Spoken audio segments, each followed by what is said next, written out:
we begin Build with Living Stones. This was a series that was developed back in 2000 at a meeting, Words of Penance, Deeds of Peace, with the Franciscan Institute at Colorado Springs. It was an international resource that was consolidated to North American countries where the mission would be understood versus the international mission that might have been lost because of a difference in cultures. The program that I'm going to present to you is in a series of 8 presentations. I've consolidated units within the Build with Living Stone manuscript, and I use artwork to demonstrate the aspects of the manuscript, as well as to add some of the Franciscan history behind the story of Francis and Clare. And what you see in this slide is a breakdown of what will take place in the next sessions.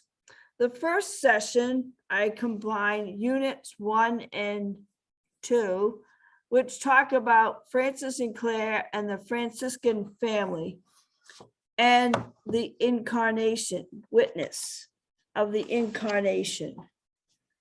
In session number 2,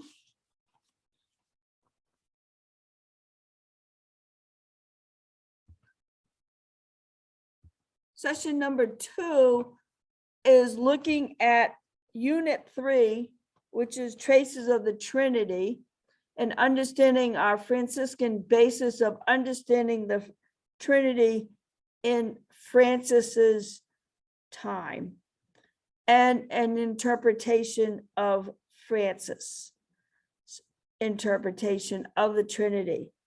Also combines unit 4, the gospel way of life in the church and moving towards the reign of God. And again, it's relating the past of what we think was the spirit and the intent of Francis and how we live that out today.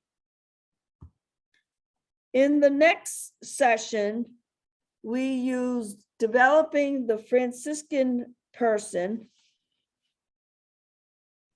to be Christ-like and living a gospel way of life,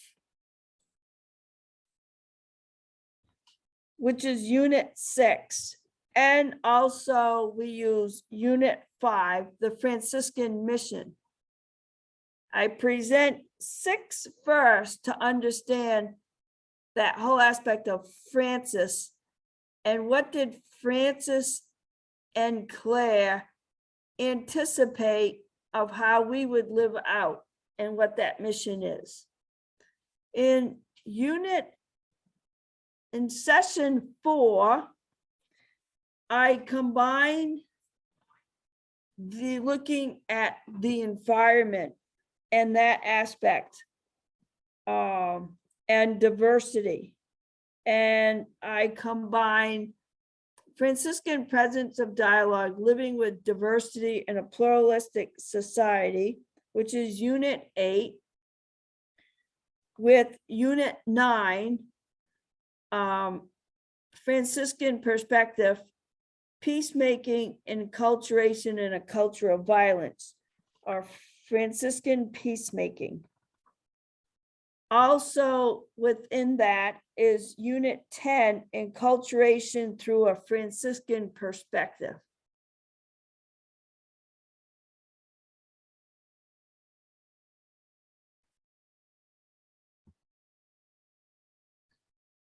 In session 5, we look at the economic aspect of the gospel way of life, the economy and a global reality from a Franciscan perspective, and a Franciscan view of the environment, brother, sun, sister, moon.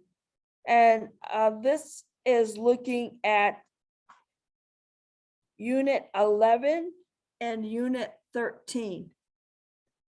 In Session 6, the Franciscan evangelist, a prayerful missionary, this will look at Unit 7, the Franciscan evangelist developing a contemplative consciousness in the new edition. So I'm combining what was the original edition with the new edition. So some of the titles may be a little different.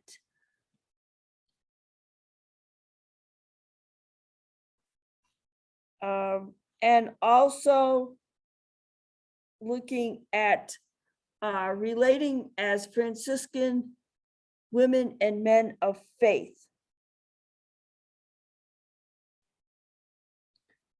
In Unit 7, we continue to look at the Franciscan task in the church and the Franciscan task as a Catholic Franciscan university, and combining Association of Franciscan Colleges and Universities, and where our role is in the church, but also in the 21st century.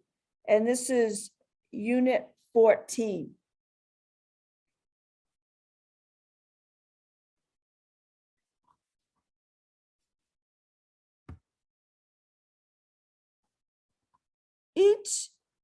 Each session will also have a series of questions. So we begin to look at today, where did Build with Living Stones come from? And what is our Franciscan heritage in relation to that? So the same question that was asked from the early movement of Francis in terms of looking at a way of life. Who are we? How are we to live? And what are we to do? How can we apply this to ourselves? How can we apply this to St. Bonaventure University and the church today?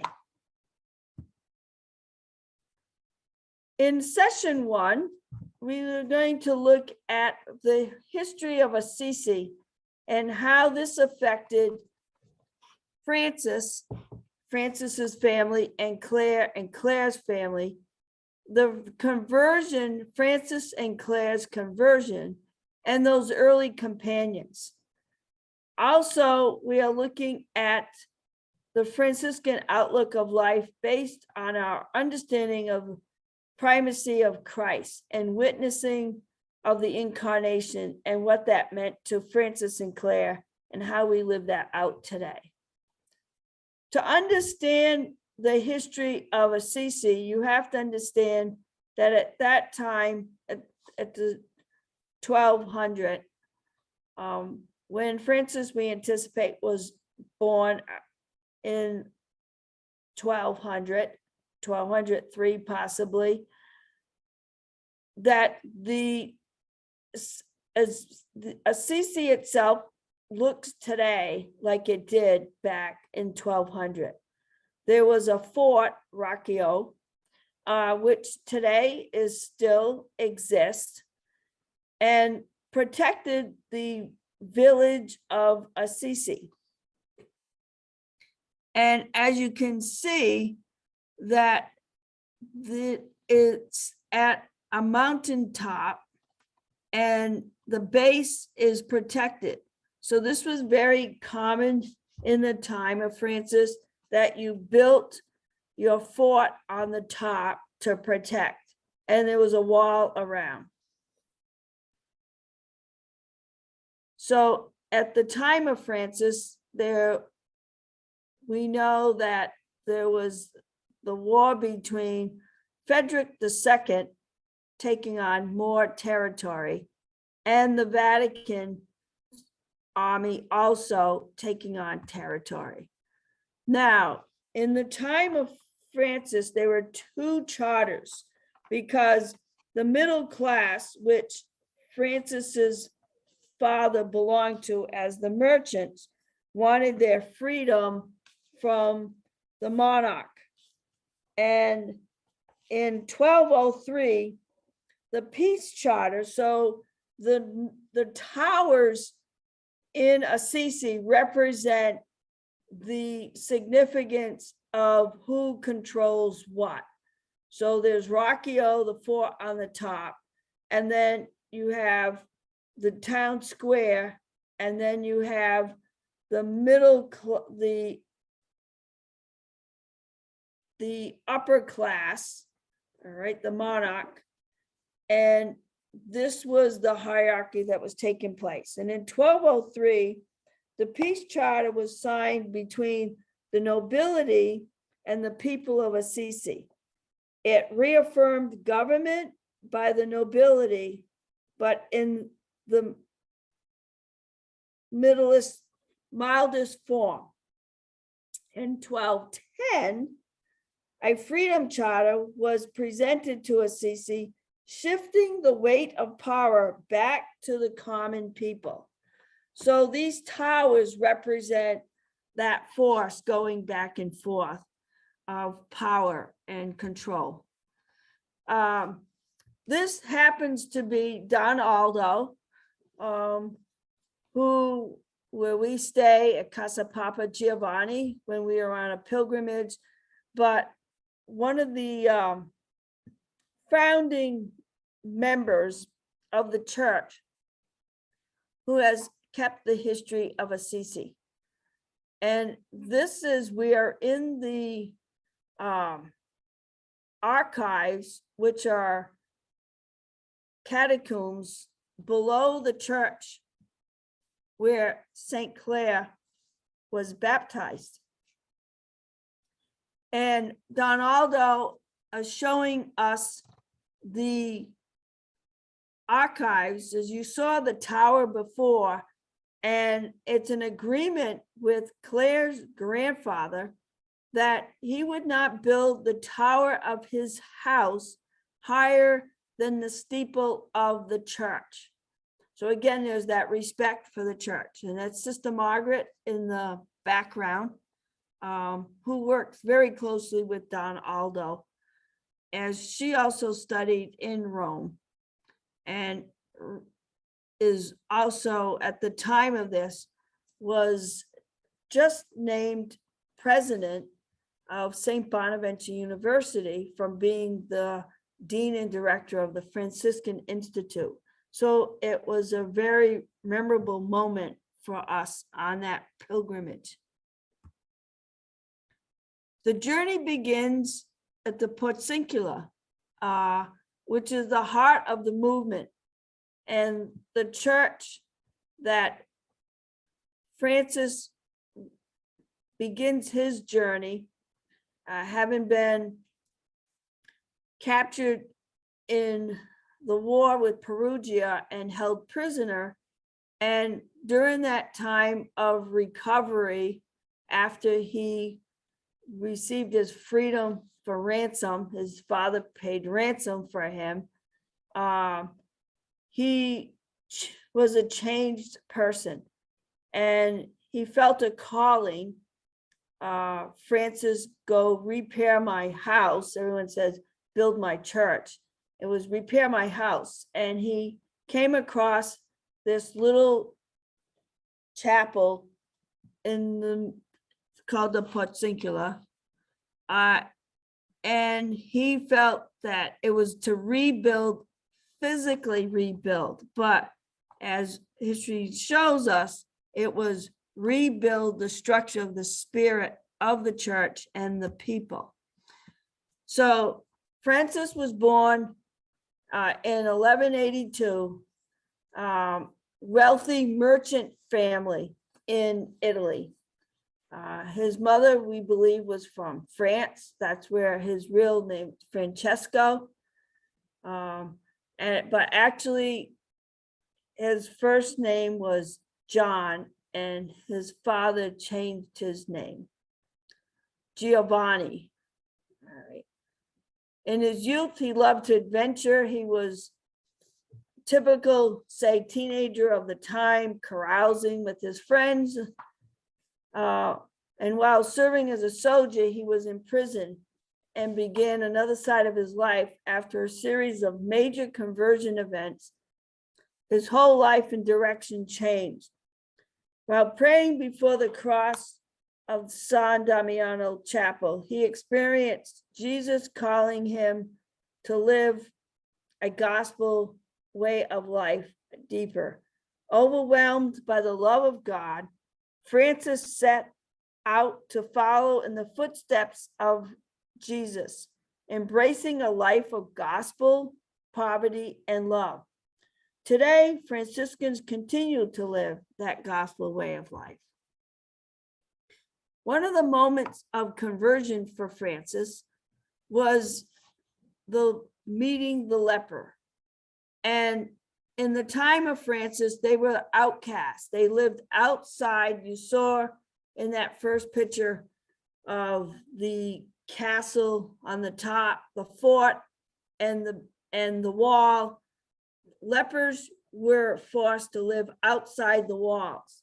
Now, which is very interesting in terms of lepers at the time, a number of history shows us that a number of these lepers were crusaders that fought in the Holy Wars and contracted leprosy. And when they came back, they left Assisi and their homes as heroes, and they came back as outcasts.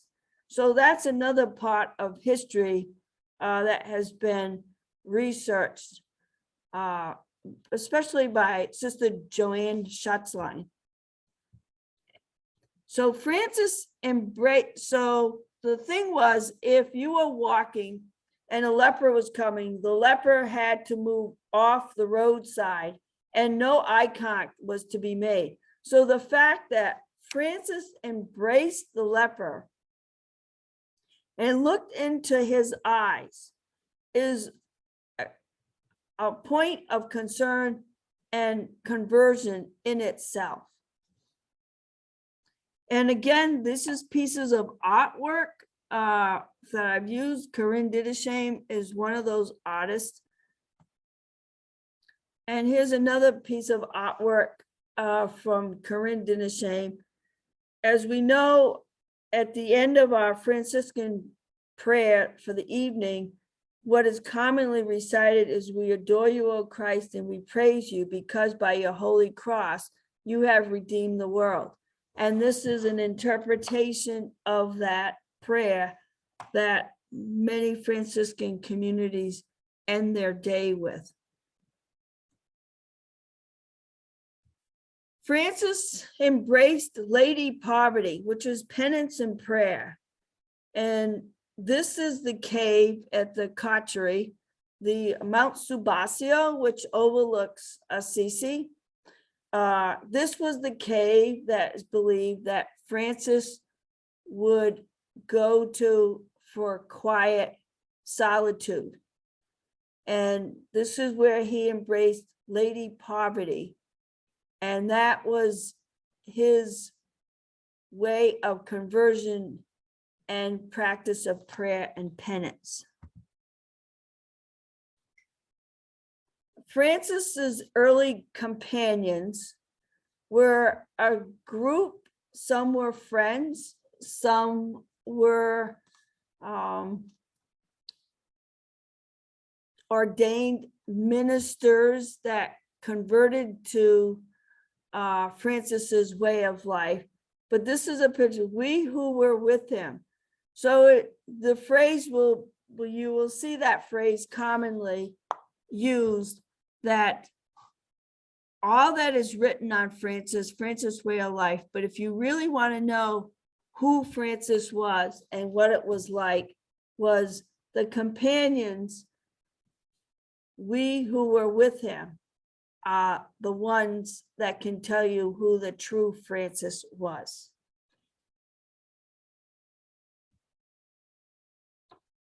The foundation of the Franciscan order, at the time, Francis, there were other groups that were considered heretics of the church.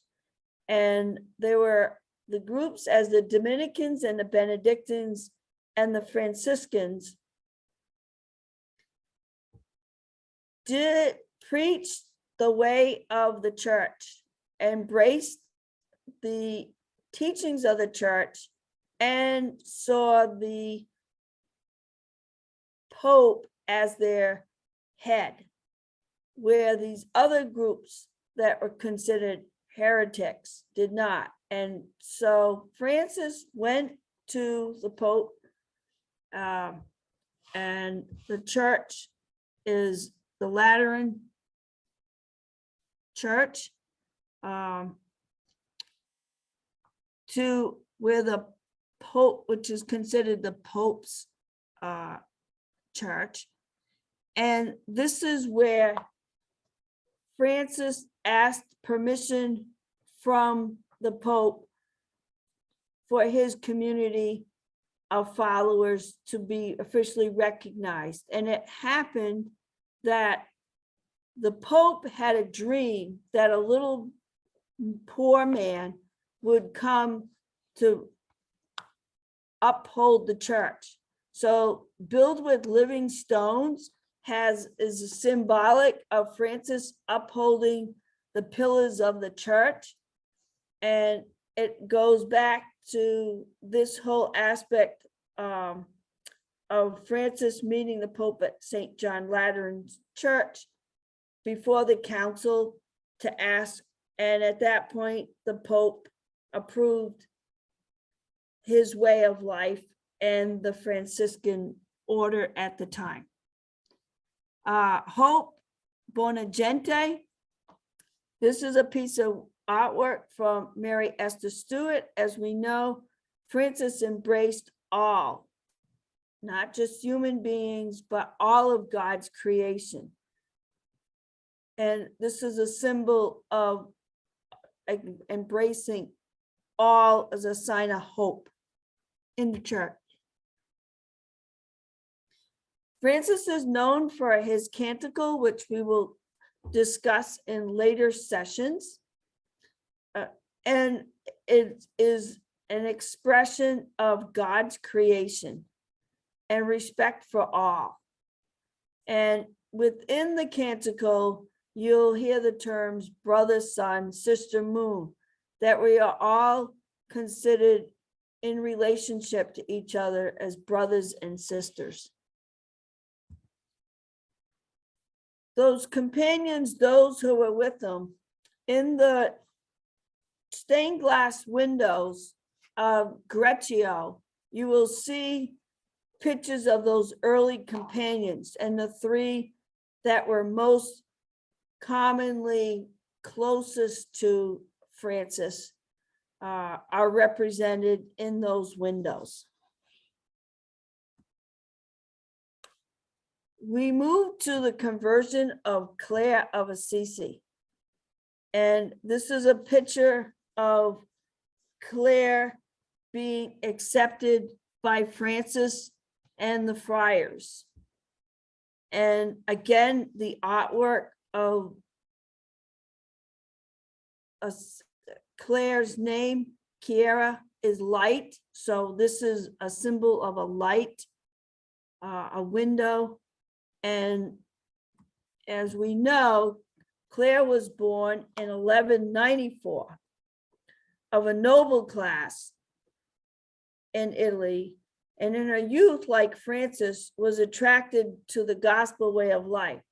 So Clare's cousin was a friend, Rufino was a friend of Francis, who also joined Francis as those early companions.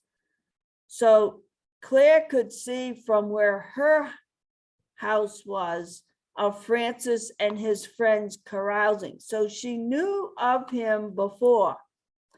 and she chose to follow in his footsteps.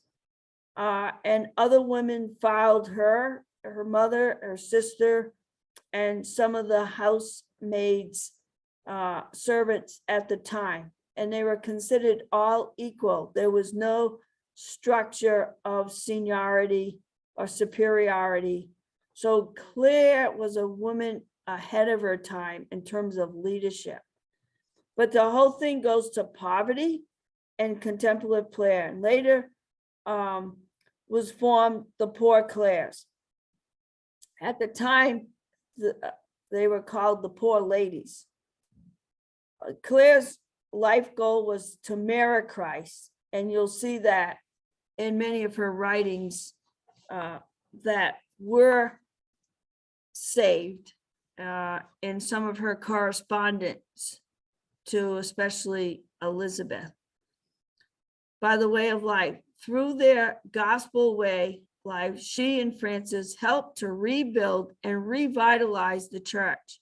Today, they are recognized as co-founders of the Franciscan movement.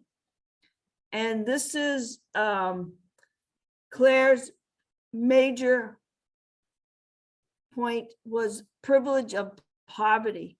And this is where her corner was her bedside, and it was just a straw mattress on a floor in San Damiano. And to this day, this is the simplicity that it represents where Clare was in San Damiano and lived her last breath. Clare embraced the Eucharist, and this is a symbol of Corinne Didashame, of that spirituality of the heart within Clare, embracing the Eucharist in Christ and Christ within.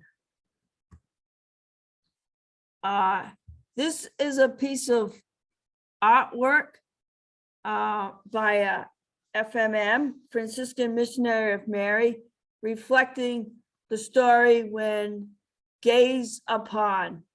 And this is also used and will be explained further. The San Damiano was being stormed by mercenaries and the village of Assisi. And Clare's power of prayer, she took the monstra and held it up, and miraculously those mercenaries retreated.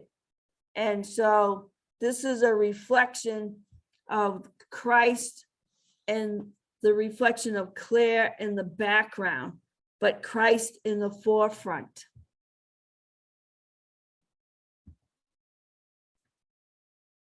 This is another piece of artwork. May God be with you and you always with God. This was the blessing that Clare is known for.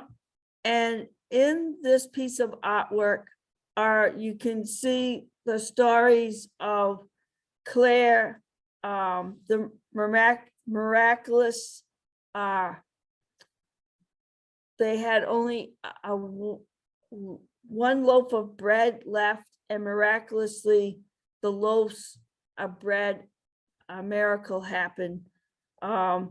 Clare, there's other miracles of a child that's life she saved.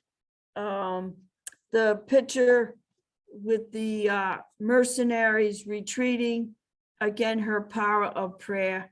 So there's a number of miracles that are attributed to Clare, and this is just a symbolic of just some of those simplicities that are told in the stories and the testimony of the sisters that lived with her. May my God and my all. This is very symbolic. This picture is that Clare and Francis are on equal terms, and in the time of Francis, women were considered lesser, yet Francis always had the same equality. And so they are equally at the same level. And in another picture, you'll see another aspect of that. But their prayer before the prayer for guidance before the San Damiano cross, most high and glorious God, bring light to the darkness of our hearts, give us right faith, certain hope, perfect charity. God, give us wisdom and insight so we might always discern your holy and true will. So the whole symbolism of the San Damiano cross in itself as an iconic cross, and that in itself could be a study of the symbolism within the cross and how that relates to Francis and Clare, but they prayed daily for guidance before that. This is the picture referring to that you are who you are in the eyes of God, nothing more, nothing less, which goes to Bonaventure's Francis's writings and the admonitions. And it's very symbolic in this picture that the eyes of Francis and Clare are on the same level as the eyes from God. And so again, this is very symbolic of the Franciscan charism of that equality and acceptance of all. Following in the footsteps of Francis, fratres et sores et minores, that we are brothers and sisters in minoris, minor versus majoris.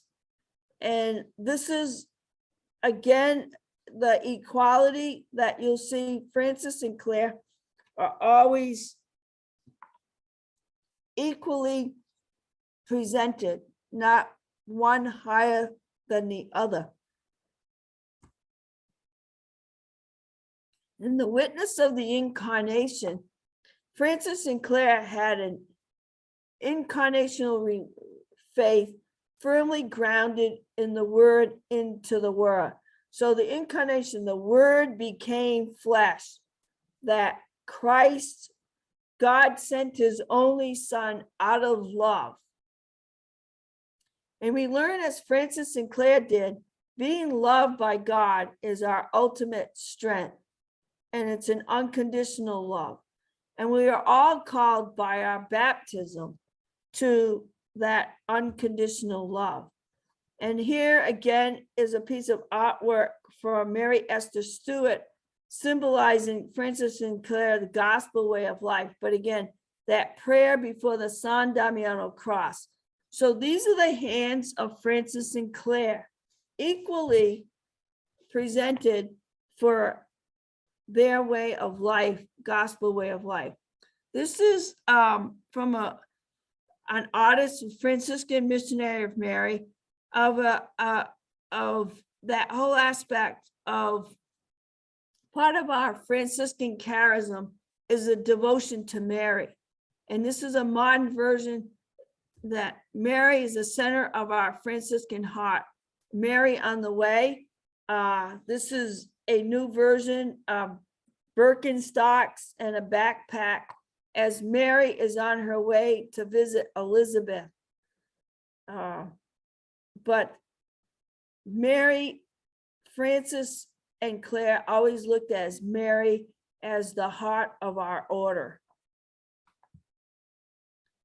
And the word became flesh in terms of incarnation, the word, the great message spoken by God, breaking open the darkness in the world to reveal to us the light of truth. Jesus breaking open the darkness of hatred and violence to bring to light God's desire that we love one another. And here is a picture of Greccio at Christmas time, shooting star. And where the reenactment of that Christ becoming human and born, and this is in the chapel of the Creche Egregio, Christmas and the Eucharist, that it is one. And you can see from the artwork, again, that incarnation, that the Word became flesh.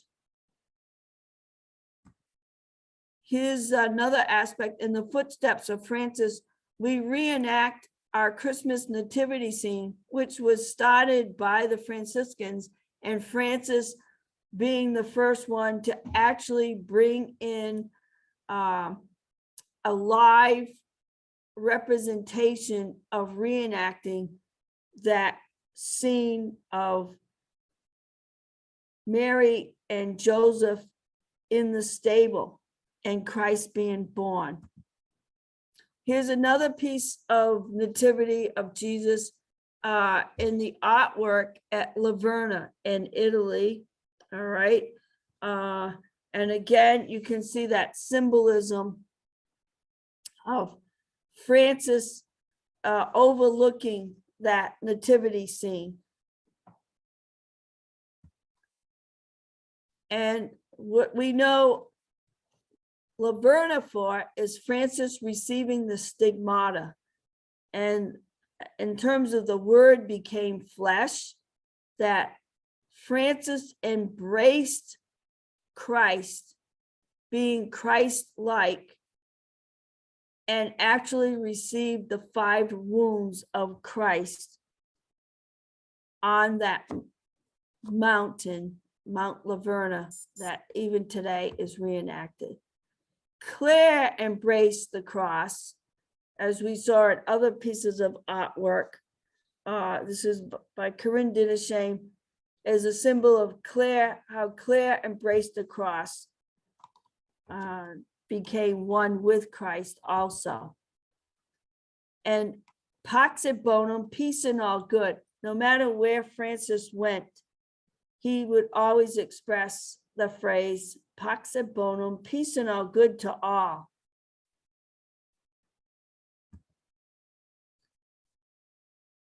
This is a sunset overlooking St. Clare's Chapel in Assisi, and also the Basilica of Francis, and is the Basilica of St. Clare also. I have done what is mine to do. May Christ teach you what is yours to do. And again, that whole symbolism of Francis had a way of life, but how do we live that out today? And as the Franciscan movement continues, another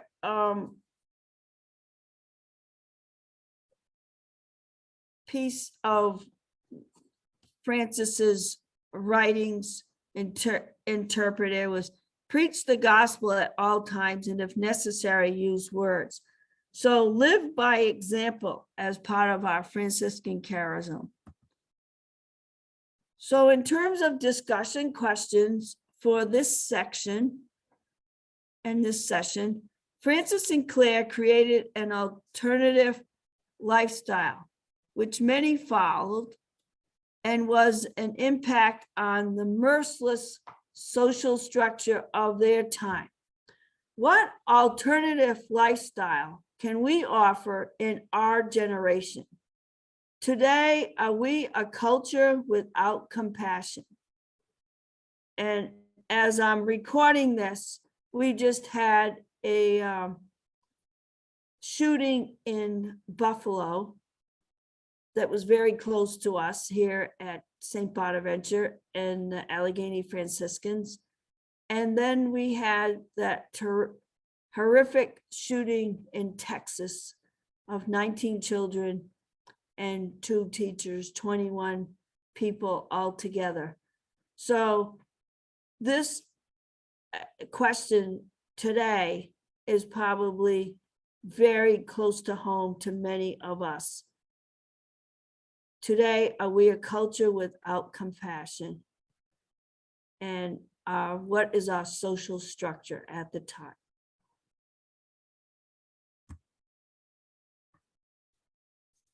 Francis and Claire lived their faith in Christ in a way that would make human beings more human and this world a better place in which to live. What was the image of God for Francis and Claire? How can we look with new eyes to witness a God who is involved in this world? Also at this time, as we look at the situation in Ukraine and the solidarity of the people to fight for their freedom and the solidarity of other nations to support those people and to be there for them.